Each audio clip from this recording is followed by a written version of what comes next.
थप्पड़ की तीखी और करारी आवाज पूरे क्लासरूम में गूंज उठी थी। जैसे ही वो आवाज आई, क्लास में सन्नाटा छा गया। कुछ लड़कियां डर के मारे अपने होठों पर हाथ रखकर वहीं ठिठक गई, तो कुछ लड़के हैरान होकर एक दूसरे का चेहरा देखने लगे।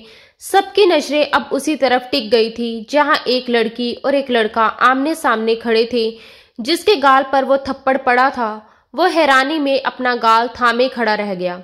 उसकी आंखों में अविश्वास था। उसे यकीन ही नहीं हो रहा था कि उस नाजुक सी, कोमल सी दिखने में मासूम लड़की ने इतना जोरदार थप्पड़ मारा होगा। उसका गाल लाल पड़ चुका था, मानो किसी ने गर्म लोहे से छू लिया हो।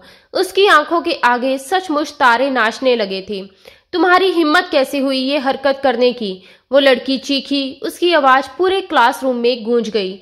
उसकी आंखों में गुस्से की लपटें थी और आवाज में वो रौब था जो सिर्फ ताकत और अहंकार के मेल से पैदा होता है। जानते भी हो तुमने किससे टक्कर ली है? ये आवाज किसी और की नहीं बल्कि शहर के सबसे बड़े बिजनेसमैन विजय शर्मा की बेटी की है।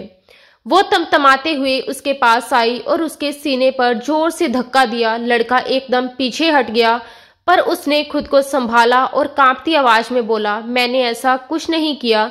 ये सब तुम्हारी गलतफहमी है। मैंने कोई गलती नहीं की। नीरज की आवाज में सच्चाई थी, पर सामने खड़ी अंकिता शर्मा पर इसका कोई असर नहीं पड़ा। वो उसके शब्दों को अनसुना कर रही थी। गलतफहमी? मुझे बेवकूफ समझ रखा है क्या? उसने तड़प कर कहा। उसकी आंखें और भी फैल गई। क्या मेरे माथे पर पागल लिखा हुआ है? वो चिल्लाई और झटके से उसका कॉलर पकड़ लिया।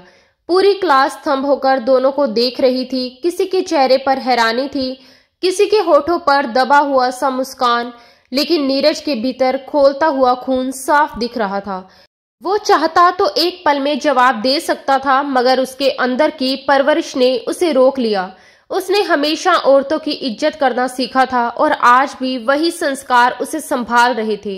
उसने गहरी सांस ली और बहुत शांति से कहा, अंकिता, तुम गलत समझ रही हो। मैं ऐसा इंसान नहीं हूं। तुम जो सोच रही हो वैसा कुछ हुआ ही नहीं। लेकिन अंकिता अब किसी की नहीं सुनने वाली थी। चुप रहो। वो और पास आई, उसका कॉलर और कसकर पकड़ लिया। नजरें नीची रखो जब मुझसे बात करो। जानते नहीं मैं कौन हूं? मैं विजय शर्मा की बेटी हूं। उसके शब्दों में घमंड की तलवार थी। तुम जैसे कीड़े मकोड़ों को तो मैं अपने पैर की जूती से मसल कर रख दूं। तुम हो कौन? तुम्हारी औकात क्या है? तुम्हारे घर वालों का नाम तक कोई नहीं जानता। तुम तो अपनी फैमिली को इंट्रोड्यूस कराते हुए भी 100 बार सोचते हो, और तुम्हें लगता है कि मैं तुम्हारे जैसे किसी इंसान के साथ रिलेशनशिप में रहूंगी। मुझे तुम्हारे जैसे लोगों से नफरत है। तुमसे बात करना तो बहुत दूर की बात है। मैं तुम्हारा चेहरा तक देखना पसंद नहीं करती। अंकिता की गोर रंगत गुस्से में टमाटर की तरह लाल हो गई थी। उसकी आंखों से मानो चिंगारियां निकल रही थी। उसकी हर सांस में अहंकार और गुस्सा भरा था। नीरज अब तक चुप था, पर उसके सब्र का बांध टूटने लगा था। उसने शांत लेकिन ठंडी आवाज में कहा, देखो अंकिता, अब तुम हद पार कर रही हो। जब मैंने कुछ किया ही नहीं तो मैं क्यों तुम्हारी बेबुनियादी बातें सुनूं? और अगर फिर भी मैं चुप हूं तो वो सिर्फ मेरा बड़प्पन है। मैं तुम्हारी इज्जत करता हूं, इसलिए तुम्हारे सामने खड़ा हूं, लेकिन तुम इस बात का गलत फायदा नहीं उठा सकती। याद रखना, जब कोई इंसान तुम्हें इज्जत देता है तो तुम्हारा भी फर्ज बनता है कि तुम उसकी उतनी ही इज्जत करो। हाय इज्जत, माय फुट। तुम उस काबिल नहीं कि तुमसे इज्जत से बात की जाए। और जो तुमने उन स्टूडेंट्स को जाकर कहा कि हमारा चक्कर चल रहा है, अब जाकर वही उन्हें बता दो कि मेरा तुमसे कोई रिश्ता नहीं है, वरना। अंकिता ने एक उंगली उठाकर उसे चेतावनी दी। नीरज गुस्से से 2 कदम आगे बढ़ा और उसकी उंगली को अपनी मुट्ठी में दबोचकर जोर से नीचे की ओर झुका दिया। वरना क्या करोगी? उसने ठंडे स्वर में पूछा। जब मैंने किसी से ये बात जोड़कर नहीं कही तो मैं अपनी सफाई क्यों दूं? नीरज कटाक्ष से बोला। अगर तुम्हें इतनी परेशानी है तो जाकर एक एक करके सबको बताओ कि तुम्हारा नीरज रघुवंशी से कोई रिश्ता नहीं है। अंकिता की आंखों में खून का उबाला था। मैं तुम्हें बर्बाद कर दूंगी, उसने भयंकर लहजे में कहा। शौक से करो, मैं बर्बाद होने के लिए तैयार हूं। नीरज ने नसाफत भरे अंदाज में कहा और फिर मजाकिया तरीके से पूछा, बताओ तो तुम्हें गुस्सा किस बात पर है? लोग तुम्हारा नाम मेरे नाम के साथ जोड़ रहे हैं, इसीलिए या इसीलिए कि ये खबर झूठी है? धीरे धीरे उसकी आंखों में शरारत उतरने लगी।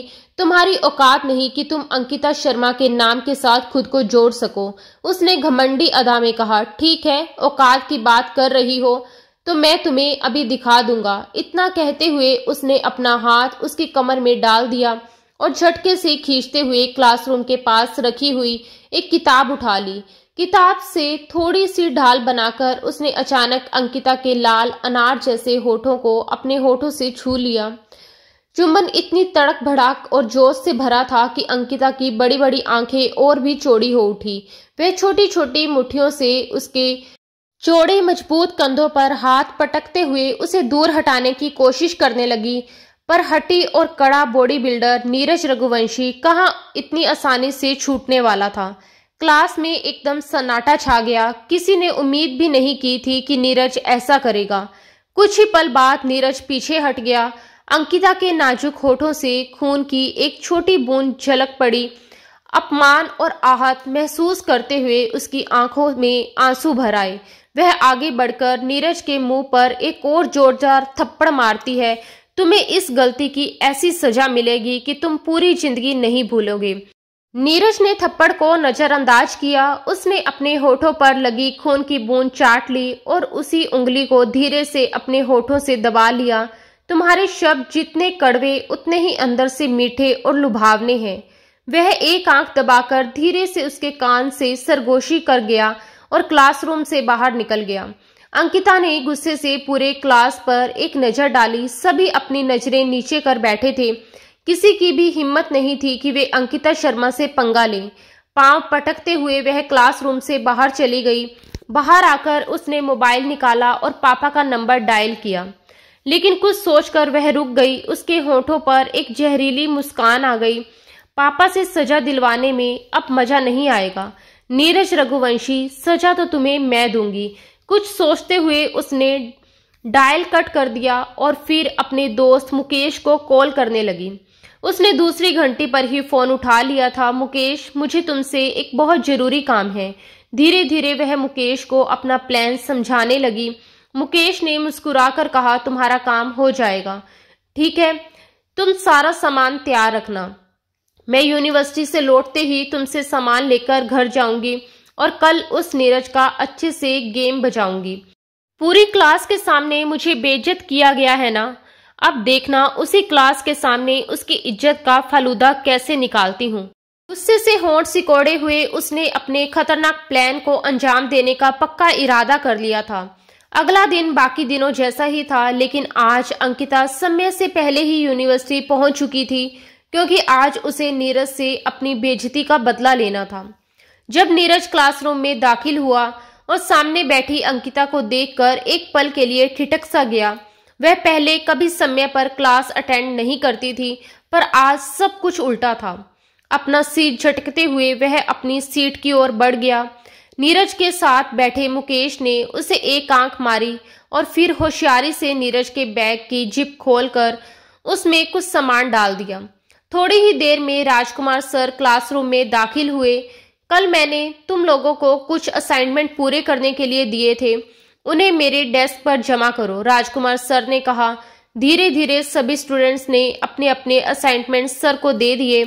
सर एक एक करके असाइनमेंट चेक करने लगे और जैसे ही नीरज की बारी आई, उन्होंने उसका असाइनमेंट उठाकर चेक किया तो उसमें से कुछ तस्वीरें फिसलकर जमीन पर गिर गई। सर ने उन्हें उठाकर देखा तो उनका चेहरा एकदम कठोर हो गया। वे तस्वीरें अश्लील थी और देखकर सर शर्म से पानी पानी हो उठे। एक झटके में वे नीरज के पास पहुंचे, उसका कॉलर पकड़कर खड़ा कर दिया और उसके गाल पर जोरदार थप्पड़ जड़ दिया। ये सब क्या है नीरज? तुम यहाँ पढ़ने आते हो या ये गंदगी फैलाने? राजकुमार सर गुस्से में तस्वीरें हाथ में लेकर सवाल कर रहे थे। सारे स्टूडेंट्स स्तंभ थे। किसी को यकीन नहीं हो रहा था कि नीरज ऐसा कर सकता है। नीरज तो एक सीधा साधा और बेहद अच्छे चरित्र का लड़का था, जिसने आज तक किसी लड़की की तरफ गलत नजर तक नहीं डाली थी। फिर इतनी घटिया हरकत वह कैसे कर सकता था? किसी को विश्वास नहीं हो रहा था। सर, मुझे नहीं पता ये तस्वीरें मेरे असाइनमेंट में कैसे आई। सच में मुझे कुछ भी नहीं मालूम। नीरज ने सफाई देने की कोशिश की। चुप हो जाओ, एक शब्द भी और मत कहना। ऑफिस में मिलो मुझसे, अभी आओ। राजकुमार सर गुस्से से क्लास से बाहर निकल गए। अंकिता के होठों पर एक हल्की मगर संतोष भरी मुस्कान थी। नीरज ने उसके लबों की वह मुस्कान देखी तो एक पल में ही सब कुछ समझ गया।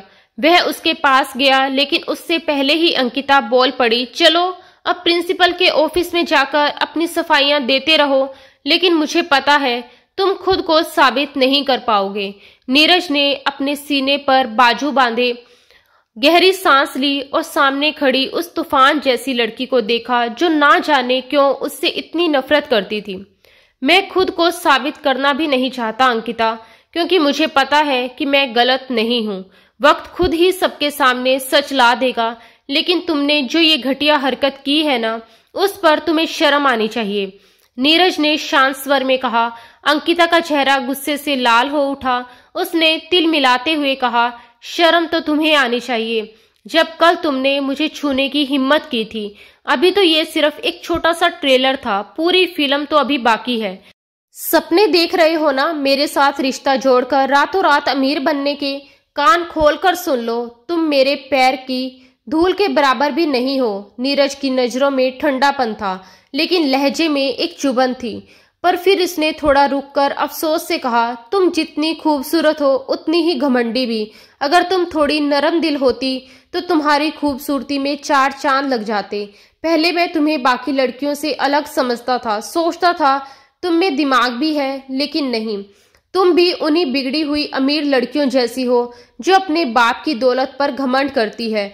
वह एक कदम और आगे बढ़ा और दृढ़ स्वर में बोला, ये बात सच है अंकिता कि मैंने कभी तुम्हें गलत नजर से नहीं देखा, लेकिन अब जब तुमने इतने बड़े बड़े बोल दिए हैं तो मैं भी साफ साफ कह देता हूँ, मैं नीरज रघुवंशी सबके सामने वादा करता हूँ कि 2 महीनों के अंदर मैं इस लड़की से शादी करूंगा। ये मेरी बीवी बनकर मेरे घर आएगी और मैं तुम सबको अपनी शादी पर दावत भी दूंगा। अंकिता गुस्से से कांप उठी। तुम्हारी हिम्मत कैसे हुई ये बकवास करने की? मैं तुम जैसे गरीब और 2 कौड़ी के लड़के से मरकर भी शादी नहीं करूंगी। नीरज ने होठों पर एक तीखी मुस्कान लाते हुए कहा, शादी तो तुम्हें मुझसे ही करनी पड़ेगी। अंकिता शर्मा। उसकी नजरें अंकिता के नरम गुलाबी होठों पर टिक गई। कल की बात याद आते ही अंकिता का खून गुस्से से खौलने लगा। वह 2 कदम आगे बढ़ी और थप्पड़ मारने के लिए हाथ उठाया, लेकिन नीरज ने उसका हाथ बीच में ही रोक लिया। वह उसकी आंखों में सीधा देखते हुए बोला, तुम्हें बहुत शौक है ना मेरे माँ बाप और मेरी फैमिली के बारे में जानने का, तो ठीक है, तुम्हारी ये ख्वाहिश भी मैं बहुत जल्द पूरी कर दूंगा, तुम्हें उनकी बहू बनाकर। और जहां तक मेरे परिवार का सवाल है, तुम सब लोग प्रिंसिपल साहब से भी पूछ सकते हो। इतना कहकर नीरज लंबे लंबे कदमों से वहां से निकल गया। अंकिता गुस्से से कांपती रही। मुठ्ठियां भींचकर गहरी सांसें लेती हुई वह उसे दूर तक जाते हुए देखती रह गई। नीरज का दोस्त विवेक दीवार के सहारे चुपचाप हाथ बांधे खड़ा था। होठों पर एक हल्की मुस्कान के लिए वह सामने खड़ी उस तेज तरार लड़की को गौर से देख रहा था। अब वह लड़की नीरज रघुवंशी के निशाने पर थी और विवेक जानता था कि अब उसे कोई नहीं बचा सकता। बस यही सोचकर उसके मन में एक पल को अंकिता के लिए तरस सा उमड़ आया। वह थोड़ा आगे बढ़ा और धीमे स्वर में बोला, गलती कर दी तुमने नीरज रघुवंशी से उलझकर। अगर उससे ना उलझती तो तुम्हारी जिंदगी में सुकून रहता, लेकिन अब जब गलती कर ही ली है तो उसकी सजा भी भुगतनी पड़ेगी। वैसे तुम्हारी एक गलतफहमी दूर कर दूं, यूनिवर्सिटी में ये बात नीरज ने नहीं फैलाई कि तुम उसकी गर्लफ्रेंड हो। शायद कुछ ऐसे स्टूडेंट्स हो जो तुमसे या उससे जलते हो। बस तुम दोनों को बदनाम करने के लिए उन्होंने ये अफवाह उड़ाई होगी, लेकिन तुमने बिना सोचे समझे नीरज से दुश्मनी मोल ले ली। अब बस भगवान से दुआ करो कि तुम्हारी जिंदगी में कोई मुसीबत ना आए, या फिर मेरी मानो अभी भी वक्त है, जाकर नीरज से माफी मांग लो।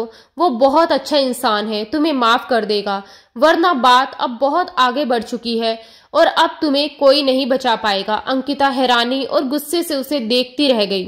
वह फटी नजरों से बोली, आर यू मैड? क्या तुम्हारा दिमाग खराब हो गया है? कैसी उल्टी सीधी बातें कर रहे हो तुम?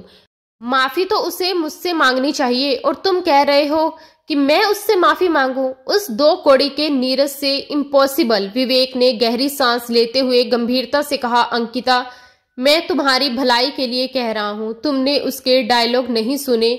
वो यूं ही इतनी बड़ी बातें कहकर नहीं गया। कुछ तो है उसके आत्मविश्वास में। कसम से ऐसा कॉन्फिडेंस बहुत कम लोगों में होता है। जो वो कहकर गया है वो बिल्कुल सच भी हो सकता है। कमरे में एक पल के लिए सन्नाटा छा गया। अंकिता उसकी बात सुनकर ठिठक गई, फिर भौहें चढ़ाकर बोली, तो तुम्हारा मतलब ये है कि उसका खानदान मेरे खानदान से बड़ा है? यानी वो मेरे पापा से भी ज्यादा अमीर है? विवेक ने शांत स्वर में कहा। अंकिता, सॉरी टू से बट हाँ, ऐसा ही है। नीरज ने कभी अपनी फैमिली का रुतबा किसी के सामने नहीं दिखाया, क्योंकि वो चाहता है कि लोग उसे उसके काम से पहचाने, ना कि उसके पापा की दौलत से। उसके पापा एक बहुत बड़ी मल्टीनेशनल कंपनी के ओनर हैं। इसके अलावा उनकी 8 कंपनियां हैं जो इंडिया से लेकर अमेरिका तक चलती हैं। तुम्हारे पापा के पास सिर्फ 2 कंपनियां हैं मिस अंकिता, लेकिन नीरज के पापा के पास 8, और वो सब बेहद मशहूर हैं। शायद उनके कुछ नाम तुमने भी सुने होंगे। विवेक थोड़ा रुककर बोला, वो झूठ नहीं बोलता। अगर उसने कहा है कि उसने ये अफवाह नहीं फैलाई तो तुम्हें उसकी बात पर भरोसा करना चाहिए था, मगर अब तुमने खुद अपनी शामत बुला ली है। तो मेरी प्यारी सी बहन, अब अपने आप को दिमागी तौर पर तैयार कर लो, क्योंकि नीरज अब चुप बैठने वालों में से नहीं है। तुमने सबके सामने उसका कॉलर पकड़ा, उसे अपमानित किया, फिर भी उसने संयम रखा, प्यार से बात की। तुम्हारी जगह कोई और लड़की होती तो शायद वो उसका मुंह तोड़ देता। इतने में पीछे से किसी लड़की ने मजाक में कहा, वाह यार, उसकी पर्सनैलिटी तो बिल्कुल हीरो जैसी लगती है। अंकिता ने पलटकर उसे ऐसे घूरा कि वो लड़की तुरंत चुप हो गई। क्लास में दोबारा हलचल शुरू हो गई। सब अपने अपने काम में लग गए, मगर अंकिता का दिल अब तेजी से धड़क रहा था। नीरज की सच्चाई सुनकर उसके अंदर कहीं ना कहीं डर समा गया था। नीरज की धमकी याद आते ही उसके मन में बेचैनी बढ़ने लगी। कहीं वो सच में? फिर खुद से बोली, नहीं, ये सिर्फ एक धमकी है, वो ऐसा कुछ नहीं करेगा। भला शादी कोई गुड्डे गुड्डियों का खेल है क्या, जो वो मुझसे मेरी मर्जी के बिना शादी करेगा? हरगिज नहीं। लेकिन जब छुट्टी के वक्त वह यूनिवर्सिटी के मेन गेट पर पहुंची तो उसका दिल थक से रह गया। उसका ड्राइवर बहादुर आज नहीं आया था।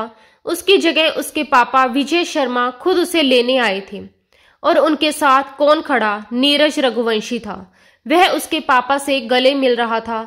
दोनों किसी बात पर जोर से हंस रहे थे। अंकिता के कदम लड़खड़ा गए। वह तेजी से आगे बढ़ी और बोली, पापा, आप यहाँ? बहादुर कहाँ है? वह अपने ड्राइवर के बारे में पूछ रही थी, मगर नजरें बार बार नीरज पर जा टिक रही थी, जो अब एक रहस्यमयी मुस्कान लिए उसी को घूर रहा था। उसकी आंखों की चमक में कुछ ऐसा था कि अंकिता का दिल सहम गया। कल तक जो लड़की सबके सामने नीरज पर हाथ उठाने से नहीं डरती थी, आज उसी के सामने उसकी सारी बहादुरी कहीं गायब हो चुकी थी। अरे अंकिता बेटा, बहादुर को मैंने एक जरूरी काम से भेज दिया है। उसे लौटने में अभी कम से कम 1 घंटा और लगेगा, इसलिए मैं खुद तुम्हें लेने आ गया। लेकिन यहाँ तो मेरी मुलाकात नीरज रघुवंशी से हो गई। तुमने बताया ही नहीं कि मेरे दोस्त का बेटा तुम्हारा क्लास फेलो है और साथ ही तुम्हारा बहुत अच्छा दोस्त भी है। ये बात तो मुझे खुद नीरज ने बताई कि तुम दोनों बहुत अच्छे दोस्त हो। ये कहते हुए वह एक बार फिर नीरज रघुवंशी की ओर ध्यान से देखने लगी। बताओ बेटा, तुम्हारे पापा कैसे हैं? उनसे मिले हुए तो मुझे काफी वक्त हो गया है। मैंने तो उनसे कहा भी था कि वह हिंदुस्तान आ जाएं और मेरे बिजनेस में थोड़ा हाथ बटा दें। शायद उनके हाथ लगने से मेरा बिजनेस भी तरक्की करने लगे। मगर अब तो वह बड़े लोग बन गए हैं ना, कहाँ अब हम जैसे लोगों को मुंह लगाएंगे। अरे नहीं नहीं अंकल, ऐसी कोई बात नहीं है। पापा तो आपको बहुत याद करते हैं, नीरज ने मुस्कुराते हुए कहा और एक नजर अंकिता पर डाली। अंकिता खुद में सिमटी हुई जरा अपने पापा के पीछे हो गई थी। पहली बार उसे नीरज की नजरों से डर महसूस हुआ। मैं बहुत जल्दी अपने पापा के साथ आपके घर आऊंगा, बिजनेस की बातें भी होंगी, लेकिन इसके अलावा भी बहुत कुछ कहना है आपसे। आपकी एक कीमती चीज मांगनी है। ये कहते हुए नीरज मुस्कुराया और लबे कदमों से वहां से चला गया। आज उसके ड्राइवर की जगह खुद उसके पापा आए थे और ये सब कुछ नीरज ने सिर्फ अंकिता को एहसास दिलाने के लिए कहा था। अंकिता अपने पापा के साथ गाड़ी में बैठ चुकी थी। तभी विजय जी बोले, उस लड़के से दोस्ती बनाए रखो, वह हमारे बहुत काम आएगा। मैं तो सोच रहा हूँ कि उसके पापा से तुम्हारे रिश्ते की बात कर लूँ। तुम सोच भी नहीं सकती, अगर दोनों फैमिलीज में रिश्ता हो गया तो हमारा बिजनेस दिन दुगनी रात चौगनी तरक्की करेगा। पापा प्लीज। अंकिता गुस्से में चिल्ला पड़ी, मैं आपके किसी बिजनेस डील की नज़र में नहीं आना चाहती और मैंने पहले ही कहा था कि मैं आपके किसी बिजनेस पार्टनर के बेटे से शादी नहीं करूंगी।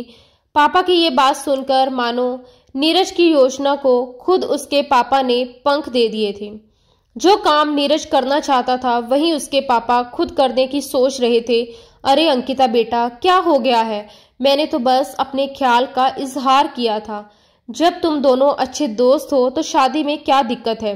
नहीं है हम अच्छे दोस्त, अंकिता ने मुंह बनाकर कहा और खिड़की से बाहर देखने लगी। बस आप ये बात अपने दिमाग से निकाल दीजिए कि मैं उससे शादी करूंगी। विजय जी कुछ पल के लिए हैरान रह गए, फिर मुस्कुराते हुए बोले, अंकिता इतना हाइपर क्यों हो रही हो? मुझे तो बस लगा कि लड़का अच्छा है, पढ़ा लिखा है, अमीर है, स्मार्ट है। लेकिन जब तुम्हें दिलचस्पी नहीं है तो मैं तुम पर कोई जोर नहीं डालूंगा। जहां मेरी बेटी चाहेगी वहीं उसकी शादी होगी। ये कहकर वह दोबारा ड्राइविंग करने लगे, लेकिन उनके दिमाग में बहुत कुछ चल रहा था। पूरा दिन अंकिता बेचैन रही थी। आज जो कुछ भी यूनिवर्सिटी में हुआ था वह किसी भी तरह उसके दिमाग से निकल ही नहीं पा रहा था। वह तो नीरज को हमेशा एक गरीब घराने का साधारण लड़का समझती थी, सादे कपड़े पहनने वाला, चुपचाप रहने वाला और दिखावे से कोसों दूर। लेकिन इस बात से इनकार नहीं किया जा सकता कि वह वाकई ही बेहद आकर्षक और प्रभावशाली शख्सियत का मालिक था। अगर अंकिता को पहले से पता होता कि नीरज इतना अमीर है तो शायद वह उसके प्रति इतना बैर ना रखती। उसे तो हमेशा से गरीबों से एक अजीब सी चिढ़ थी, लेकिन अब नीरज की आंखों में जो गुस्सा और बदले की चमक उसने देखी थी, उसने उसके मन में डर और बेचैनी दोनों भर दिए थे। ना जाने क्यों उसका दिल बार बार यही कह रहा था कि नीरज अपनी बात सच कर दिखाएगा और वह ये शादी किसी प्यार या मोहब्बत में नहीं करेगा, बल्कि सिर्फ उसे नीचा दिखाने और बदला लेने के लिए करेगा। रात के करीब 10 बजे का वक्त था। अंकिता बिस्तर पर लेटी नींद पाने की कोशिश कर रही थी, लेकिन उसकी आंखों में नींद का नामो निशान नहीं था। तभी अचानक उसका मोबाइल बज उठा। उसने फोन उठाया तो देखा यूनिवर्सिटी ग्रुप में सैकड़ों मैसेज आए हुए थे। उसने झट से चैट खोली और सबसे ऊपर नीरज रघुवंशी का मैसेज था। नीरज की सालगिरह थी। उसने सबको अपनी हवेली में पार्टी के लिए इनवाइट किया था, लेकिन सबसे खास बात यह थी कि इनविटेशन में अंकिता का नाम बड़े अक्षरों में मेंशन किया गया था। नीचे लिखा था, मेरी जान के बिना मेरी बर्थडे पार्टी में रौनक कैसे आ सकती है। ये पढ़ते ही अंकिता का खून खोल उठा। नीचे बाकी स्टूडेंट्स उसके नाम पर मजाक बना रहे थे। वह गुस्से से कांपते हुए बड़बड़ाई, आखिर ये खुद को समझता क्या है, और बिना कुछ सोचे समझे नीरज को कॉल मिला दी। दूसरी ही बेल पर कॉल उठ गई। उधर से नीरज की आवाज आई, अरे मेरे ख्वाबों की रानी, मैं तो अभी तुम्हें ही याद कर रहा था। देखो, दिल को दिल से राह होती है। तुमने खुद ही कॉल कर ली। सच बताओ, तुम भी मुझे याद कर रही थी ना? अंकिता का गुस्सा फूट पड़ा। मैं तुम्हारा मुंह तोड़ दूंगी, बदतमीज इंसान, तुम खुद को समझते क्या हो? नीरज हल्के से हंसा और बोला, मैं तो खुद को बस एक इंसान समझता हूँ, लेकिन आप खुद को शायद कुछ ज्यादा ही समझते हैं। खैर, मैंने आपके लिए एक छोटा सा तोहफा भेजा था, क्या वो आपको मिला नहीं? अंकिता का माथा सुगड़ गया। क्या मतलब तुम्हारी इस बात का? क्या भेजा था तुमने? अरे अफसोस लगता है आपके नौकर ने अभी तक वो आपको नहीं दिया, नीरज ने मुस्कुराते हुए कहा। यह सुनते ही अंकिता ने फोन काटा और बेचैनी से नीचे की ओर भागी। किचन में उसकी माँ नौकरों को सुबह की तैयारी के बारे में बता रही थी। अगले दिन घर में दावत थी, क्योंकि उसके पापा एक बड़े प्रोजेक्ट के सिलसिले में विदेश जा रहे थे। मम्मी, मेरे लिए कुछ आया था क्या? वह हाँफते हुए बोली। माँ ने मुस्कुराते हुए अपने हाथ पोंछे और बोली, अरे बेटा, तुम अभी तक सोई नहीं? वैसे मैं तो अभी तुम्हारे कमरे में ही आने वाली थी। तुम्हारे पापा ने सब कुछ बता दिया, सूरज भाई और उनके बेटे नीरज के बारे में। तुम्हें पता है अंकिता, नीरज रघुवंशी ने तुम्हारे लिए फूलों का एक बड़ा सा गुलदस्ता भेजा है और साथ में ढेर सारी चॉकलेट्स भी भेजी हैं। आरती जी मुस्कुराते हुए बोली, मुझे तो लग रहा है कि नीरज तुम में दिलचस्पी लेने लगा है। कितना अच्छा है ना अगर तुम दोनों की सगाई हो जाए। मम्मा प्लीज, भगवान के लिए बस कर दो, अंकिता झल्ला कर बोली। और किसने उसे ये सब करने की इजाजत दी? उसे क्या लगा वो मुझे गिफ्ट भेजेगा और मैं उसके तोहफे खुशी खुशी स्वीकार कर लूंगी? वो जैसे ही फूल उठाकर डस्टबिन में फेंकने लगी, उसकी माँ ने तुरंत उसका हाथ पकड़ लिया। तुम पागल हो गई हो क्या? उस बच्चे ने इतने प्यार से भेजे हैं और तुम्हें क्या मसला है उससे? मम्मा, वो इंसान मुझे बिल्कुल पसंद नहीं है, अंकिता ने नजरें झुकाते हुए कहा। लेकिन क्यों नहीं पसंद? कोई तो वजह बताओ, आरती जी ने सवाल किया। अंकिता ने होंठ भींच लिए। उसके पास कोई ठोस जवाब नहीं था। असलियत ये थी कि वो नीरज से डरती थी। उसे कुछ भी समझ नहीं आ रहा था, लेकिन उसकी नज़रों में कुछ ऐसा था जो उसे बेचैन कर रहा था। फिर वह गुस्से में पैर पटकती हुई अपने कमरे में चली गई और फूलों को नोच नोच कर पूरे कमरे में बिखेर दिया। आरती जी ने अफसोस और गुस्से के मिश्रण से सिर हिलाया। अजीब लड़की है। ऐसी बातों के लिए तो लड़कियां सपने देखती हैं और इसे घर बैठे इतना अच्छा रिश्ता मिल रहा है, फिर भी इसके नखरे खत्म नहीं हो रहे। 2 दिन बाद नीरज रघुवंशी अपने माता पिता के साथ उनके घर आया। वो बड़े आत्मविश्वास से विजय शर्मा के सामने सोफे पर बैठा बातें कर रहा था। उसके चेहरे की मुस्कान और बात करने का अंदाज साफ दिखाई दे रहा था कि वह क्या चाहता है। इधर किचन में अंकिता बार बार अपनी माँ से पूछ रही थी, मम्मा ये यहाँ क्यों आया है? आरती जी झुंझलाकर बोली, अंकिता ये तुम 10वीं बार पूछ रही हो। कितनी बार बताऊं? वह तुम्हारे रिश्ते की बात करने आया है। वह तुम्हें पसंद करता है और तुमसे शादी करना चाहता है। और ये तुमने क्या पहन रखा है? जरा जाकर कुछ ढंग का पहन लो। अगर उसकी माँ ने देखा तो क्या सोचेगी कि कैसी लापरवाह लड़की है। मम्मा मुझे किसी के सोचने से कोई फर्क नहीं पड़ता, अंकिता ने रूखे लहजे में कहा और खिड़की की ओर देखने लगी। मैं 90s की लड़कियों की तरह दुपट्टा सर पर डालकर हाथ में चाय की ट्रे लेकर उसके सामने शर्माने नहीं जा रही।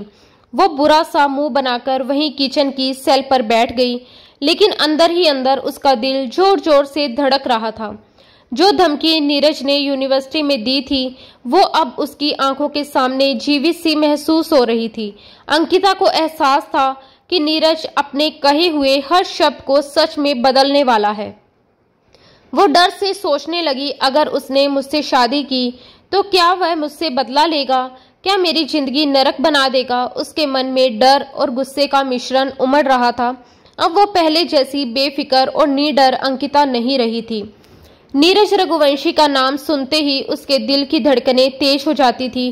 तुम मेरी बात मान रही हो या फिर मुझे सख्ती करनी पड़ेगी? आरती जी की आवाज में झुंझुलाहट और चेतावनी दोनों थी। अंकिता ने मुंह बिचकाया और बिना कुछ कहे पांव पटकती हुई अपने कमरे में चली गई। उसने मजबूरी में हल्का फुल्का तैयार होना स्वीकार कर लिया था, लेकिन मन ही मन उसने निश्चय कर लिया था कि वह कुछ ऐसा करेगी जिससे ये रिश्ता बनने से पहले ही टूट जाए। ये ख्याल आते ही उसके दिल को थोड़ी राहत सी महसूस हुई। उसने आसमानी रंग का कुर्ता और सफेद पैंट पहन रखी थी। कंधों पर हल्का सा बड़ा दुपट्टा डालकर बाल खुले छोड़ दिए थे। जैसे ही वो कमरे से बाहर निकली, नीरज रघुवंशी उसे देखता ही रह गया। उसकी नजरें अंकिता से हटना ही भूल गई। कोई शक नहीं था कि वह लड़की बेमिसाल खूबसूरत थी। अंकिता अपने आप पर हमेशा से लापरवाह रहती थी। कभी बालों को जल्दी से पोनी बना लेती तो कभी उलझे हुए बालों को जूड़े में समेट देती और कई बार तो बस खुला छोड़ देती थी। मेकअप के नाम पर उसके चेहरे पर सिवाय काजल की एक हल्की रेखा के कुछ नहीं होता था। कपड़ों का भी उसे खास ध्यान नहीं था। कभी ढीला ट्राउजर और ढीली टी शर्ट तो कभी मिनी स्कर्ट या टाइट जींस के साथ छोटा कुर्ता। लेकिन आज जब उसने जरा सी भी कोशिश की थी तो उसका रूप किसी चांदनी रात से कम नहीं लग रहा था। हल्के मेकअप की चमक उसके चेहरे पर निखार ला रही थी और ऊपर से गुस्से में फूला हुआ उसका चेहरा, लाल नाक और चिड़चिड़ी आंखें। नीरज रघुवंशी को उस पर अनायास ही प्यार आने लगा था। रात के खाने के बाद अंकिता लॉन में जाकर खड़ी हो गई। थोड़ी देर बाद नीरज भी उसके बराबर आकर खड़ा हो गया। कैसी हो तुम? उसने बातचीत शुरू की। मुझे तुमसे कोई बात नहीं करनी, अंकिता ने गुस्से से कहा और उंगली उठाते हुए पीछे पलटी। नीरज ने झटके से उसकी कलाई पकड़ ली। एक तो तुम ये उंगली उठाकर वार्निंग देने की आदत डाल चुकी हो। वह मुस्कुराया, उसकी उंगली को अपने होठों के पास ले गया और अगले ही पल हल्के से अपने दांतों के बीच दबा लिया। आह! अंकिता के होठों से सिसक निकली। जंगली इंसान, क्या कर रहे हो? छोड़ो मेरा हाथ। वो झटके से अपना हाथ छुड़ाकर पीछे हटी। नीरज ने आंखों में शरारत भरी चमक के साथ कहा, जब तुम गुस्से में लाल होती हो ना, तो जी चाहता है तुम्हें अपनी बाहों में भर लूं, तुम्हारे इन लाल लाल गालों को, इस छोटी सी नाक को और फिर तुम्हारे इन गुलाबी होठों को अपने होठों से छू लूं। वो उंगली से उसके होठों को हल्की सी छूता है, लेकिन अंकिता ने गुस्से से उसका हाथ झटक दिया और चीखी, तुम एक नंबर के बदतमीज इंसान हो। शुक्र मनाओ कि मैंने पापा को वो बात नहीं बताई जब तुमने मुझे जबरदस्ती किस किया था। बता देती तो 1 मिनट में तुम्हें इस घर से निकाल देती। नीरज हंसा। मेरी तरफ से पूरी इजाजत है, जाकर बता दो, लेकिन एक एडवाइस है, लड़कियां ऐसी बातें अपने मुंह से कहती अच्छी नहीं लगती। सोचो अगर तुमने कहा कि पापा आपके दामाद ने मुझे लिप टू लिप किस किया था, तो फिर तो हमारी सुहागरात की सारी बातें भी लोगों को बता दोगी क्या? वो मुस्कुराते हुए उसके सर पर हल्की चपत मारता है और एक आंख दबाकर शरारत से देखता है। शर्म और गुस्से के मिले जुले भाव से अंकिता का चेहरा लाल हो गया। तुम एक नंबर के ढीठ और बेशर्म इंसान हो। मुझे तुमसे कोई बात नहीं करनी। मुझे भी कोई खास दिलचस्पी नहीं है। नीरज का स्वर अचानक कठोर हो गया। मैं सिर्फ अपनी मम्मी के कहने पर तुम्हारे पास आया हूँ और तुम मुझे ये मत बताओ कि मुझे क्या करना चाहिए और क्या नहीं। बेहतर यही होगा कि अपने काम से काम रखो। वो जो अब तक कोशिश कर रहा था कि बातचीत सामान्य रहे, अब खुद गुस्से में था। आखिर तुम्हें क्या मिलता है इस जिद से? बताओ अंकिता, तुम इतनी जिद्दी क्यों हो? ये जो तुमने जिद पकड़ ली है ना, ये बेकार है। जब मैंने गलती की ही नहीं तो तुमने उसकी सजा मुझे क्यों दी? वो आगे बढ़ा और उसकी आंखों में झांका। मैंने तुमसे कहा था ना कि मैंने वह बात कॉलेज में नहीं फैलाई। शायद ये सब अनुराग का काम है। मुझे नहीं पता कि उसका मेरे साथ क्या झगड़ा है या फिर वो तुम्हारे साथ कोई पुराना हिसाब बराबर करना चाहता है, लेकिन तुम गलत इंसान को सजा दे रही हो अंकिता। अंकिता बस उसे देखती रह गई। गुस्से, हैरानी और डर के मिले जुले भाव उसके चेहरे पर साफ थे। अंकिता ने तुरंत जवाब दिया, मिस्टर नीरज रघुवंशी, अनुराग आपके बहुत अच्छे दोस्त हैं, मेरे नहीं। नीरज ने लापरवाही से कहा, ओह कम ऑन यार, बस कर जाओ, अब बहुत हो गया। मैं इतना गया गुजरा भी नहीं कि 3rd क्लास लोगों को अपना दोस्त बनाऊं। अंकिता मुंह बनाते हुए बोली, आप कोई महाराणा राजकुमार नहीं हैं। आपके सभी दोस्त ऐसे वैसे ही हैं। ये सुनकर नीरज अपनी मुस्कुराहट छुपा न सका। उसने धीरे से कहा, तुम बहुत प्यारी लग रही हो अंकिता। अंकिता का दिल एक पल के लिए जोरों से धड़क उठा, लेकिन अगले ही पल उसने खुद को फिर से पत्थर बना लिया। मुझे पता है, आपको बताने की जरूरत नहीं, उसने तंज कसते हुए कहा और वहां से जाने लगी। पर तभी नीरज ने अनजाने में उसका बाजू पकड़ लिया। बाजू के साथ उसका दुपट्टा भी उसके हाथ में आ गया, जो फिसलते हुए नीचे फर्श पर गिर पड़ा। अंकिता का स्काई ब्लू टाइट कुर्ता उसकी खूबसूरती को और उभार रहा था। ऊपर से कुर्ते का डीप गला देखकर नीरज की नजर अनायास कुछ पल के लिए ठहर गई, लेकिन अगले ही क्षण उसने खुद को संभालते हुए नजरें हटा ली। सब कुछ इतना अचानक हुआ था कि किसी को भी अंदाजा नहीं हो सका। नीरज बस यही चाहता था कि इस जिद्दी लड़की के साथ थोड़ा और वक्त बिताए, उसे बेहतर समझे, उसके भीतर झांके, लेकिन अंकिता ने इस पल को गलत अर्थों में ले लिया और वही उसकी सबसे बड़ी गलती बन गई। उसका हाथ उठा और अगले ही पल नीरज के चेहरे पर एक तेज थप्पड़ की आवाज गूंजी। अंकिता चीखी, तुम हर बार अपनी हद पार कर जाते हो नीरज। जानते हो उस दिन जो तुमने क्लास में घटिया हरकत की थी ना, मुझे किस करके तभी तुम्हें सजा देनी चाहिए थी। मुझे पुलिस में शिकायत करनी चाहिए थी ताकि आज तुम दोबारा ऐसी हरकत के बारे में सोच भी ना पाते। तुम एक नंबर के 3rd क्लास गिरे हुए आदमी हो। अब की बार नीरज ने भी खुद को रोकना छोड़ दिया। उसने उसे कंधों से पकड़ा और लगभग खींचते हुए लॉन के उस कोने में ले गया जहां से उन्हें कोई नहीं देख सकता था। तुम आखिर खुद को समझते क्या हो? वो दांत पीसते हुए बोला। उसकी उंगलियां उसके नाजुक बाजुओं में धंस गई। उसकी आंखों में गुस्से के लपटें जल रही थी जिन्हें देखकर अंकिता घबरा गई। उसकी आंखों में आंसू उतर आए। ये देखकर नीरज अचानक नरम पड़ गया। तुम जानती भी हो इस गलती की क्या सजा हो सकती है? उसने भारी आवाज में पूछा। अंकिता ने सीधी आंखों में देखकर कहा, मैंने कोई गलती नहीं की। जो किया है सोच समझकर किया है। उसकी आवाज में नफरत की झंकार थी, पर आंखों में हल्का सा डर भी छिपा था। नीरज कुछ पल उसे देखता रहा, फिर धीरे से बोला, मुझे बस इतना बता दो अंकिता, तुम मुझसे इतनी नफरत क्यों करती हो? आखिर मैंने तुम्हारा बिगाड़ा क्या है? सिर्फ एक वजह बता दो। तुम एक नंबर की घटिया और दरिंदगी भरी सोच वाले इंसान हो नीरज रघुवंशी। मैं तुम्हारी सोच से काफी अच्छी तरह वाकिफ हूँ। अंकिता की आवाज कांप रही थी पर गला ठोस था और नीरज इस बार हैरान सा चुप रह गया। उसने घमंड से कहा, अच्छा तो बताओ, मेरी ऐसी कौन सी हकीकत है, क्योंकि मैं तो अपनी कोई हकीकत ही नहीं जानता। अंकिता ने गहरी सांस ली और आंखों में ठहर कर कहा, मेरे आगे से दूर हो जाओ, मैं तुम्हारी शक्ल भी नहीं देखना चाहती। अपने गंदे हाथ मेरे ऊपर से हटाओ, तुम्हारे वजूद से मुझे घिन आ रही है। ये सब सुन नीरज ने कहा, मैं तब तक तुम्हारे कंधे से हाथ नहीं हटाऊंगा जब तक तुम मुझे ये साफ नहीं बता देती कि आखिर वह कौन सी हकीकत है जिसकी वजह से तुम मुझसे इतनी नफरत करती हो, और मैंने तुम्हारे बारे में क्या ऐसा घटिया किया जो तुम मेरे बारे में ये तरह तरह की बातें सबके सामने फैला रही हो। नीरज के बोलते बोलते अंकिता की आंखों से आंसू झलक पड़े, गाल नम हो गए और आंखें लाल सी हो गई। नीरज को अचानक कुछ होश आया। उसने गहरी सांस ली और वह धीरे से उसका कंधा छोड़कर पीछे हट गया और बहुत ही नरम स्वर में कहा, काश तुम अपने दिल से ये नफरत निकाल दो और मेरी मोहब्बत को समझना शुरू कर दो। अंकिता, तुम सोच भी नहीं सकती कि मैं तुम्हारे पीछे किस कदर पागल हूँ। पहली नज़र में तुम्हें देखा था तो तुम्हारा दीवाना हो गया था, और उसके बाद तो कोई लड़की मेरे दिल को भाई ही नहीं। वह आगे कहता है कि ये दुनिया मुझसे बात करने में भी डरती है और आसपास के लोगों को मेरे सामने आवाज़ भी नहीं निकलती, और तुम मुझे 4 बातें यूं ही सुनाकर चली जाती हो। बातें सुनाना तब तो ठीक है, लेकिन थप्पड़ मारना कहाँ तक ठीक है? अंकिता ने अचानक अपना चेहरा ढकते हुए बुरा सा मुंह बनाया और कमरे के अंदर चली गई।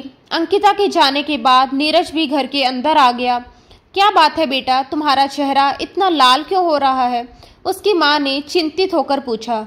एक पल के लिए वह घबरा गया, फिर खुद को संभालते हुए बोला, शायद मच्छर ने काट लिया होगा। मैं थोड़ी देर पहले लॉन में खड़ा था। कितनी बार कहा है अपना ख्याल रखा करो, उसकी माँ ने नाराजगी से कहा, और फिर बातों में व्यस्त हो गई।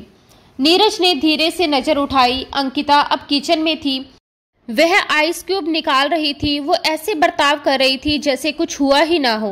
उसके चेहरे पर अजीब सी शांति थी, मानो कुछ देर पहले जो हुआ वो एक सपना हो। मिस अंकिता आहूजा, बीवी तो आप सिर्फ मेरी ही बनेंगी, क्योंकि आपको किसी और के पास जाने की इजाजत मैं खुद भी नहीं दे सकता। ये कहकर वह अब बिजनेस से जुड़ी बातें करने लगा था जैसे कुछ हुआ ही ना हो। दूसरी ओर जब अंकिता अपने कमरे में पहुंची तो उसका दिल जोर जोर से धड़क रहा था। वो अपने कंधों पर उसके हाथों का स्पर्श अब भी महसूस कर रही थी। उस एहसास से उसका शरीर कांप उठा। ये सोचकर ही उसका दम घुटने लगा, अगर वह इंसान मुझे हासिल करने में कामयाब हो गया तो मेरी जिंदगी बर्बाद हो जाएगी। वह बुदबुदाई, नहीं नहीं, वह एक घटिया इंसान है। उसने ना जाने कितनी लड़कियों की जिंदगी बर्बाद की है।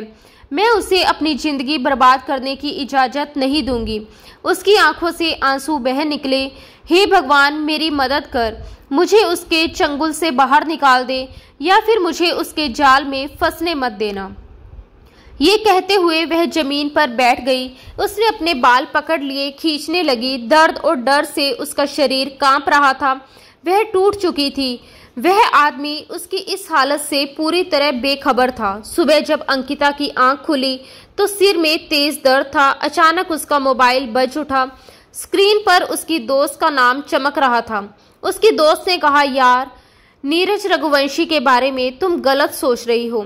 वो तो तुम्हारी बहुत इज्जत करता है। अगर कोई तुम्हारा नाम लेता तो वो उसे डांटकर चुप करवा देता था। तुम्हारी वजह से उसने कई बार लड़ाई भी की है। वो तुम्हारी इज्जत खराब कैसे कर सकता है? मैंने पहले भी कहा था कि ये काम टोनी का है। टोनी वही लड़का जिसने कुछ समय पहले अंकिता को प्रपोज किया था, लेकिन अंकिता ने साफ मना कर दिया था। अपमान का बदला लेने के लिए उसी ने उसे सब स्टूडेंट्स में बदनाम करने की कोशिश की थी। उसकी दोस्त फिर बोली, अगर मेरी बात मानो तो जाकर नीरज रघुवंशी से माफ़ी मांग लो। अंकिता ने गुस्से से कहा, उससे माफ़ी मांगती है मेरी झूठी। चलो मैं मानती हूँ कि उसने अफवाह नहीं फैलाई, लेकिन तुमने देखा नहीं था उस दिन उसने पूरी क्लास के सामने मुझे किस किया था। मैं उसे बिल्कुल भी माफ़ नहीं करूँगी। मोनिका जोर से हंस पड़ी। वैसे यार, कितना खूबसूरत सीन था वो। अगर मेरे साथ ऐसा होता तो मैं तो उस पर लट्टू हो जाती।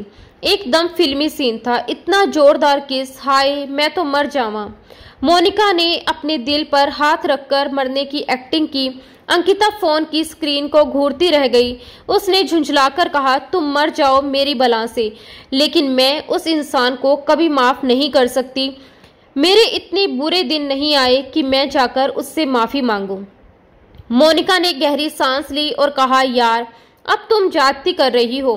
पहले गलती तुम्हारी थी, अब तुम्हारा फर्ज बनता है कि तुम जाकर उससे माफी मांगो। अंकिता भड़क उठी। मैंने कुछ भी गलत नहीं किया है। वैसे भी अगर उसका नाम मेरे साथ जुड़ा तो गलती सारी उसकी है।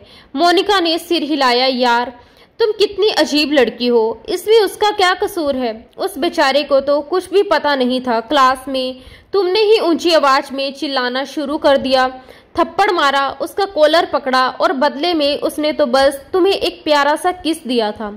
फिर भी तुम उससे नाराज हो। अंकिता ने झुंझुलाकर कहा, तू मेरी सहेली है या उसकी? ऑफ कोर्स तुम्हारी बेस्ट फ्रेंड हूँ और हमेशा तुम्हारा साथ देती हूँ, लेकिन इस बार तुम गलत हो रही हो। बेहतर होगा कि तुम जाकर अपने रवैये के लिए माफ़ी मांग लो। यही तुम्हारे लिए ठीक रहेगा। वैसे भी तुम्हारे और उसके फैमिली टर्म्स अब काफ़ी मजबूत हो गए हैं। अंकिता ने तुरंत जवाब दिया, ऐसा कुछ भी नहीं है। पापा की उन लोगों के साथ बनती है, लेकिन मेरी नहीं। मुझे उससे नफरत है और कल तो मैंने उसे दोबारा थप्पड़ भी मारा था। मोनिका ने माथा पीट लिया। यार तुम वाकई ही बहुत बेवकूफ़ लड़की हो। तुम्हें समझाना दुनिया का सबसे मुश्किल काम है। ये कहकर उसने गुस्से में कॉल काट दी। अंकिता ने मुंह बनाया और फिर से लेट गई। आज वह यूनिवर्सिटी नहीं गई थी। उसका दिल नहीं कर रहा था। ऊपर से तबीयत भी ठीक नहीं थी। नाश्ता करते हुए उसका मोबाइल बजा। स्क्रीन पर नीरज रघुवंशी का नाम चमक रहा था। तुम मुझे कहीं दिखाई नहीं दे रही, कहाँ हो? मुझे तुमसे बात करनी है, नीरज ने कहा। यह सुनकर अंकिता का गुस्सा फिर भड़क उठा। उसने बिना कुछ सोचे उसका नंबर ब्लॉक कर दिया। कुछ देर बाद एक अजनबी नंबर से कॉल आई। मेरा मैसेज डिलीवर नहीं हो रहा। तुमने मुझे ब्लॉक किया है या फिर डेटा ऑफ कर दिया है? तुम कितनी ढीठ इंसान हो। अब तुम कुछ ज्यादा ही इगोइस्टिक हो रही हो। बात इतनी बड़ी नहीं है जितनी तुम बना रही हो। अगर तुम कहो तो मैं तुमसे माफ़ी मांगने के लिए भी तैयार हूँ। हालांकि मेरी कोई गलती नहीं थी। अंकिता ठंडी आवाज़ में कहा। नीरज, मैं जानती हूँ तुम अच्छे होंगे, लेकिन मुझे तुम जरा भी अच्छे नहीं लगते। तुमने पहले मेरी दोस्त की ज़िंदगी बर्बाद की थी और अब मेरी ज़िंदगी बर्बाद करने के लिए आए हो। मैं तुम्हें कभी माफ़ नहीं करूँगी। तुम किस दोस्त की बात कर रही हो?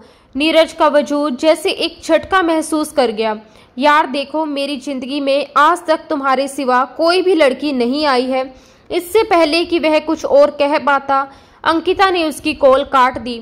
इस बार उसने उसकी दोस्त मोनिका को कॉल लगाया और उसे अंकिता की बातों के बारे में पूरी स्थिति बता दी। यार, तुम्हें तो पता है कि उसकी एक फ्रेंड हुआ करती थी ज्योति। उसने मुझे प्रपोज किया था, मगर मैंने तो ज्योति को साफ इनकार कर दिया था और उसे कह दिया था कि मैं उसमें बिल्कुल भी इंटरेस्टेड नहीं हूँ। मोनिका ने कहा, ये तुमने कहा था, लेकिन वह कुछ भी मानती नहीं थी। उसने अंकिता के सामने आंसू बहाए और कहा कि तुमने उसकी जिंदगी बर्बाद कर दी है। ज्योति ने तो यहाँ तक कह दिया था कि वह तुम्हारे बच्चे की माँ बनने वाली थी और तुमने उसका अबॉर्शन करवाया।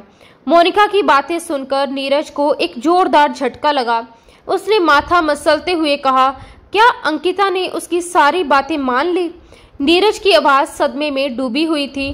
मोनिका ने गुस्से से कहा, जाहिर सी बात थी कि वह उसकी दोस्त है और अपने दोस्त की बात हर कोई मानता है। नीरज एक लम्हे के लिए खामोश हो गया। यार, बस जो कुछ भी हो, उस लड़की के दिल से मेरे लिए नफरत निकाल दो। मैं सच में उससे बेतहाशा मोहब्बत करता हूँ। मैं उसके लिए बहुत सीरियस हूँ और उसे अपनी जिंदगी में शामिल करना चाहता हूँ। तुम उसे ये बात समझाती क्यों नहीं? खुद को साबित करते करते मैं अब थक गया हूँ। मैंने हर कोशिश की, हर तरीका अपनाया, लेकिन वह कुछ सुनती ही नहीं। मोनिका ने कहा, मैंने समझाने की पूरी कोशिश की, लेकिन वह कुछ भी सुनती ही नहीं है। जब तक ज्योति खुद इस बात का इकरार नहीं कर लेती, मुझे नहीं लगता कि हम उसे मना सकते हैं। खैर, दफा करो उसे। वह क्या इस दुनिया की आखिरी लड़की है?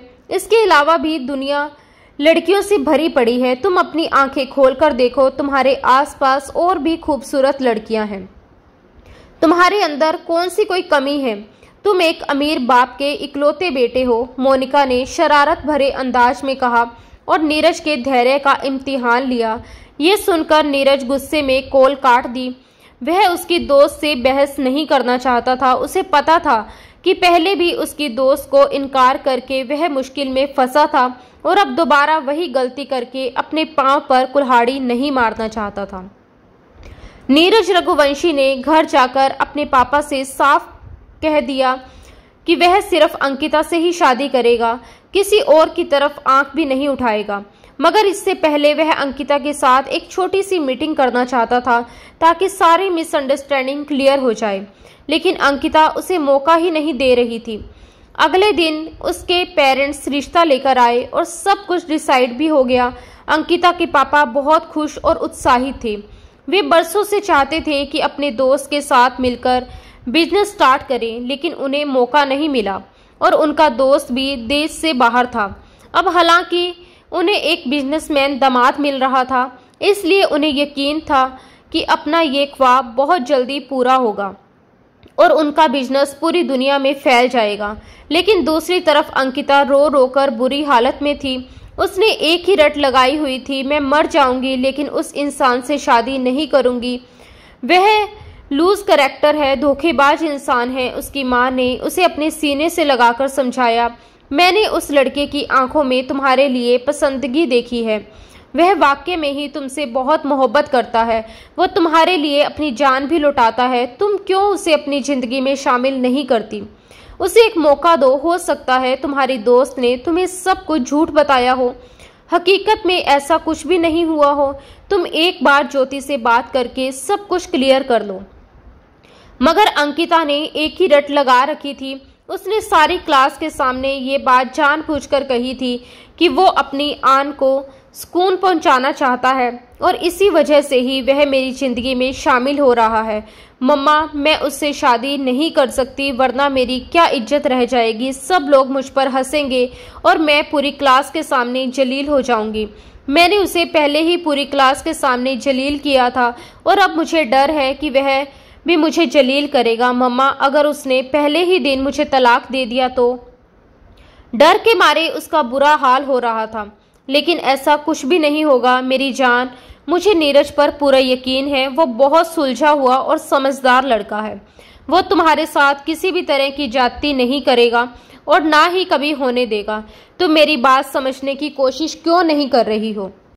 इस बार मम्मा ने उसे अपने सीने से गले लगा लिया। अंकिता और भी ऊंची आवाज में रोने लगी। मम्मा, क्या ऐसा नहीं हो सकता कि आप ये शादी कैंसिल कर दें?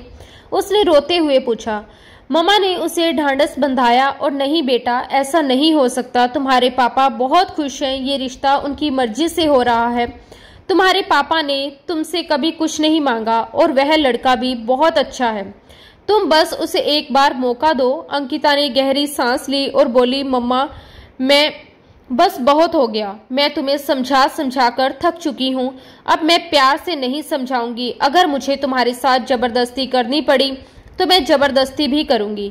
गुस्से से अपनी बात पूरी करने के बाद वह वहां से चली गई। अगले दिन अंकिता की सास उसके पास आई ताकि उसे बाजार लेकर जा सके। उसकी शादी के लिए जोड़ा खरीदना था और कुछ तैयारियां भी करनी थी, लेकिन अंकिता ने दो टटोक अंदाज में कहा, मुझे कोई दिलचस्पी नहीं है। आप जो कुछ भी लेना चाहती हैं ले लीजिए। सास थोड़ी शर्मिंदा हुई और हल्की सी मुरझा गई, लेकिन अंकिता की मम्मी ने उनसे माफी मांग ली थी। शादी का दिन आ गया था और नीरज बहुत खुश और उत्साहित था। उसने अपने सारे क्लास फेलोज को शादी पर दावत दी थी। अंकिता स्टेज पर बैठी थी कि उसकी एक क्लास फेलो उसके कान में सरगोशी करते हुए बोली, तुमने तो कहा था कि तुम इस आदमी से नफरत करती हो और कभी उसे अपनी जिंदगी में शामिल नहीं करोगी। तुम इस पर थूकना भी पसंद नहीं करोगी और अब तुम इसकी बीवी बन रही हो। क्लास फेलो की बात सुनकर उसका खून गुस्से से उबल उठा और उसे एक बार फिर नीरज पर गुस्सा आया। उसके चेहरे के बदलते हाव भाव देखकर नीरज ने उसके हाथ पर अपना हाथ रखा तो वह गुस्से में उसका हाथ झटक कर साइड की ओर देखने लगी। नीरज ने फुसफुसाकर कहा, यार क्या हो गया है तुम्हें? इस तरह क्यों बर्ताव कर रही हो? सब लोग तुम्हारी तरफ देख रहे हैं। अंकिता ने ठंडी आवाज में कहा, मुझे फर्क नहीं पड़ता। मैंने कहा था कि मैं तुमसे शादी नहीं करूंगी। तुम खुद ही जिद कर रहे थे। अब ये सब कुछ बर्दाश्त भी करो। नीरज बेसाख्ता भगवान से प्रार्थना करता हुआ बोला, हे भगवान, मुझे हिम्मत दे कि मैं इस लड़की को झेल सकूं। नरम आवाज में उसने पूछा, बताओ तुम्हें आखिर इस सब करने से क्या मिलता है? क्या तुम कभी मुस्कुराकर मुझसे बात नहीं कर सकती? अंकिता गुस्से से बोली, तुम इस काबिल ही नहीं हो कि मैं तुमसे मुस्कुराकर बात करूं। सारा हिसाब किताब अब बंद कमरे के अंदर होगा। नीरज ने धीरे से उसके कान में सरगोशी की और अंकिता जी जान से कांप उठी। ना जाने वह उसके साथ क्या करने वाला था। अगर वह उसे पूरी दुनिया के सामने जलील कर देता तो वह क्या करती? ऐसे वहम उसे परेशान कर रहे थे। हे भगवान, मुझे बचा लेना। उसकी सास ने उसे कमरे में ले जाकर बिठा दिया। इससे पहले वह चेंज करने जाती कि कमरे का दरवाजा खुला और नीरज मजबूत कदमों से अंदर आया। देखा अंकिता, मैंने अपना चैलेंज पूरा कर दिखाया। मैंने कहा था ना कि मैं तुमसे शादी करके दिखाऊंगा, और देखो अब तुम मेरी बीवी बन गई हो। उसने गर्व से कहा। अंकिता ने नफरत से सिर उठाकर कहा, तुम मेरे वजूद को हासिल कर लोगे लेकिन कभी भी मेरे दिल तक नहीं पहुंच पाओगे। ये कहकर उसने अपने पीछे से एक कांच का टुकड़ा निकाल लिया। इससे पहले कि वह खुद को चोट पहुंचाती, नीरज ने उसका हाथ बीच में पकड़ लिया। वो खुद को छुड़ाने की कोशिश करने लगी, मगर नीरज ने सख्ती से उसका बाजू पकड़े रखा। नीरज ने कांच का टुकड़ा जोर से जमीन पर फेंक दिया और एक जोरदार थप्पड़ उसके चेहरे पर जड़ दिया। तुम पागल तो नहीं हो गई? ये क्या तमाशा है? तुम्हें क्या लगता है कि तुम जो दिल में आएगा वो कर दोगी और मैं चुपचाप बर्दाश्त कर लूंगा? वह फट पड़ा था। अंकिता अपने चेहरे पर हाथ रखे बेआवाज उसे देख रही थी। तुमने मुझे थप्पड़ मारा? उसने फुसफुसा कर पूछा। हाँ, मैंने मारा, और अगर तुमने फिर से ये गलती की तो मैं और भी मारूंगा। ये कहकर उसने झटके से उसे अपने सीने से लगा लिया। वह फूट फूट कर रोने लगी। तुम बहुत बुरे हो। मैं तुमसे नफरत करती हूँ। तुम मुझसे नफरत करो, लेकिन मेरी जान, खुद को तकलीफ मत पहुंचाना। मैं तुम्हें तकलीफ में नहीं देख सकता। क्या तुम ये समझते नहीं कि मैं तुमसे बेतहाशा प्यार करता हूँ, और ये प्यार मेरे लिए पहले दिन से ही खास है। जब मैंने यूनिवर्सिटी में एडमिशन लिया था और पहले ही दिन तुम्हें देखा, मैं तुम्हारा दीवाना हो गया। उस दिन के बाद मैंने किसी और की तरफ नजर उठाकर भी नहीं देखा। और जहां तक तुम्हारी उस दोस्त का सवाल है, सच कहूं तो मैंने उसे कभी कोई फालतू बात नहीं की। मैं उसकी जिंदगी बर्बाद करने वाला इंसान नहीं हूं। मुझे नहीं पता था कि उसकी मुझसे कौन सी दुश्मनी थी और कैसे उसने अपने गुस्से को मेरे खिलाफ इस्तेमाल किया। इससे पहले कि वह कुछ और कहता, वो उसका हाथ झटकती हुई वॉशरूम चली गई। थोड़ी देर बाद वो चेंज करके निकली तो सोफे पर ही लेट गई। नीरज दोबारा उसके पास आकर बैठ गया और अगले ही पल उसके पैरों पर हाथ रख दिया। अंकिता एकदम उठ बैठी और बोली, मेरे पैरों से हाथ हटाओ। नीरज ने शांत लेकिन सख्त आवाज में कहा, उस वक्त तक नहीं हटाऊंगा जब तक तुम मुझे माफ नहीं कर देती। अंकिता ने आंखें मिचमिचाते हुए कहा, मुझे तुम पर यकीन नहीं है तो मैं तुम्हें माफ कैसे कर दूं? नीरज ने हल्की मुस्कान के साथ कहा, मैं तुम्हें यकीन दिलाने की पूरी कोशिश करूंगा। रुको, अब मेरे पास एक आखिरी तरीका बचा है, इसके अलावा मेरे पास कोई विकल्प नहीं। फिर उसने मोबाइल उठाया और मोनिका को कॉल कर दिया। 2 दिन पहले मोनिका ने ज्योति को फोन किया था और सारी कॉल रिकॉर्ड भी की थी। कॉल में ज्योति ने साफ साफ कहा था कि उसने ये सब केवल और केवल नीरज को जलील करने के लिए किया था। सच तो ये था कि वह उसे पसंद करती थी, मगर नीरज ने उसकी मोहब्बत को ठुकरा दिया था। अपनी भावनाओं की चपेट में ज्योति ने बदला लेने की कोशिश की, पूरी यूनिवर्सिटी में झूठ फैला दिया और लोगों के दिलों को उसके खिलाफ भड़का दिया। इसी वजह से झूठ फैलाया गया और हर किसी के दिल में गलतफहमी पैदा हो गई, जिससे नीरज की परेशानियां बढ़ गई। रिकॉर्डिंग सुनने के बाद अंकिता पूरी तरह खामोश हो गई थी। उसकी आंखों से आंसू बह निकले और अगले ही पल उसने एक बार फिर से रोना शुरू कर दिया। नीरज ने घबराकर पूछा, यार अब ये क्या है? वह कुछ नहीं बोली, बस अपने दोनों बाजू फैलाते हुए सीधे उसके गले लग गई।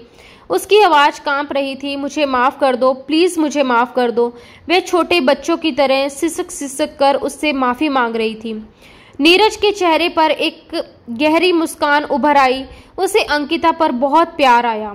उसने प्यार से उसकी छोटी सी नाक खींची और उसके माथे पर एक नरम चुंबन देते हुए कहा, मैं तुमसे नाराज नहीं हूँ और ना कभी हो सकता हूँ। क्लास में उस दिन जो कुछ भी कहा था वो बस गुस्से में था और उस पर मैं आज भी शर्मिंदा हूँ।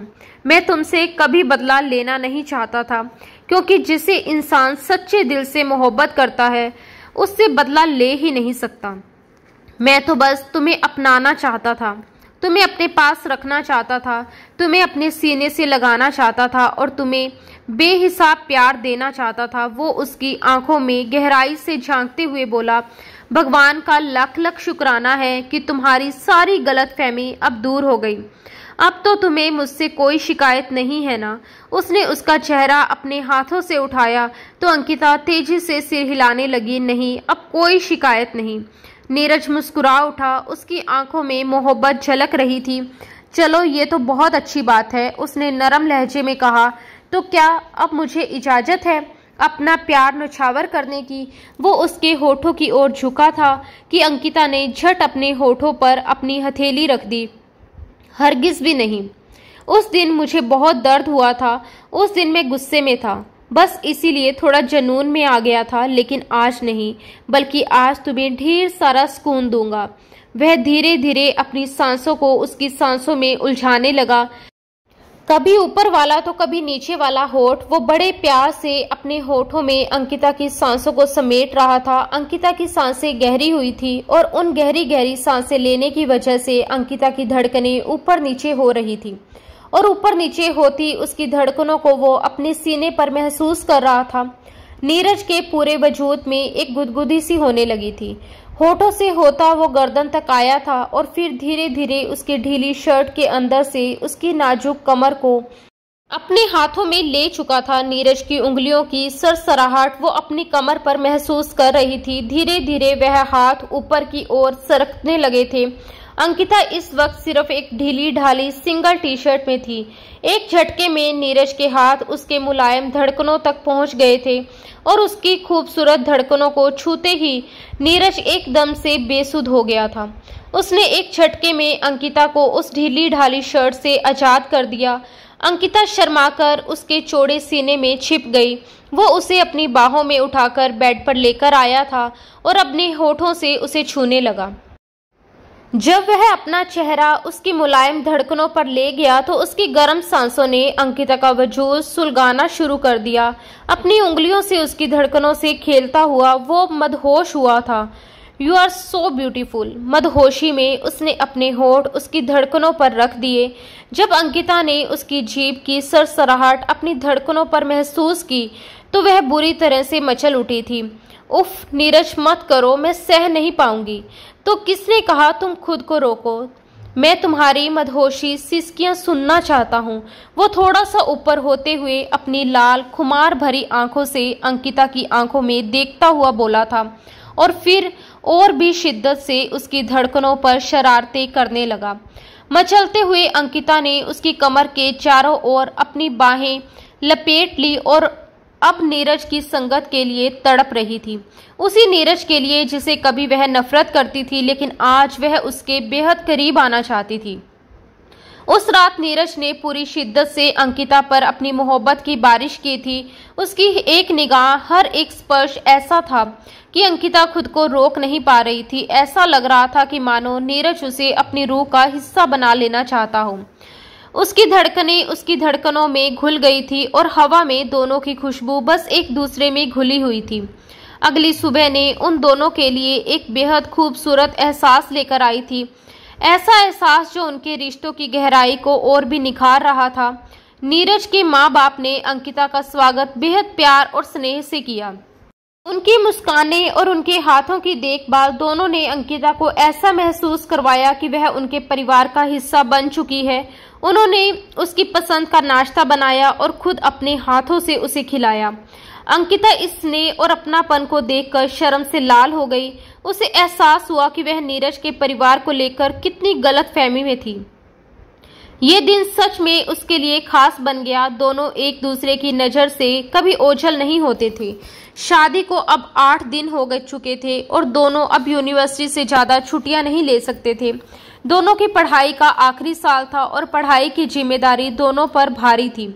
लेकिन अंकिता ने अचानक पढ़ाई छोड़ने की बात कह दी, जिससे नीरज का गुस्सा फूट पड़ा। उसने गंभीर और प्यार भरे स्वर में कहा, अपनी पढ़ाई पूरी करो वरना मैं तुमसे बात नहीं करूंगा। अंकिता नीरज की नाराजगी को सहते हुए अपने निचले होठ को कतरते हुए आंखों में आंसू लिए धीरे से बोली, मुझसे नाराज होने की धमकी मत दिया करो नीरज, मेरी जान निकल जाएगी। उसके शब्दों में डर और प्यार दोनों झलक रहे थे।